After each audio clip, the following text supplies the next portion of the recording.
जब पूरी दुनिया अंधेरे में डूब रही थी, तब एक वॉरियर ने इतिहास बदल दिया। We the bannerlords. हम एक पुरानी और शान से भरी चिवेलरी की परंपरा को फॉलो करते आए हैं। हमारे पूर्वज कई सदियों पहले कावरोक की धरती पर आए थे। वो सिर्फ योद्धा नहीं थे, वो लेजेंड्स थे।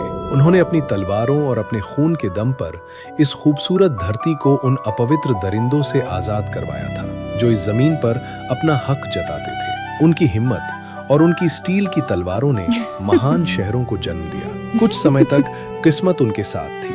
रियासतों के बीच अलायंस बने, व्यापार बढ़ा और छोटे से छोटा लॉर्ड भी ऐसी जिंदगी जीने लगा जो अराविया के हाई एल्व्स की शान को टक्कर देती थी। लेकिन ऐशो आराम इंसान को कमजोर बना देता है, लापरवाह और घमंडी। और फिर जब असली युद्ध आया, तब कोई तैयार नहीं था। ऑर्क्स, ओग्रिन्स और वो खौफनाक स्किन वॉकर्स सब एक ही हॉर्ड के नीचे इकट्ठा हो गए। एक ऐसी सेना जैसी टेलेरिया ने पीढ़ियों से नहीं देखी थी।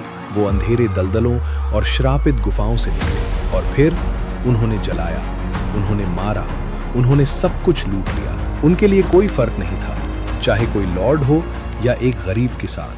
हमारी सिटी स्टेट्स टूट चुकी थी, बिखर चुकी थी और कोई भी इस बढ़ती हुई बुराई को रोक नहीं पा रहा था। तभी लैंड ऑफ रीबर्थ से एक वीर निकला, असालिन द स्टॉलवर्ट। एक ऐसा चैंपियन जिसके बैनर के नीचे दूर दूर से नाइट्स आ खड़े।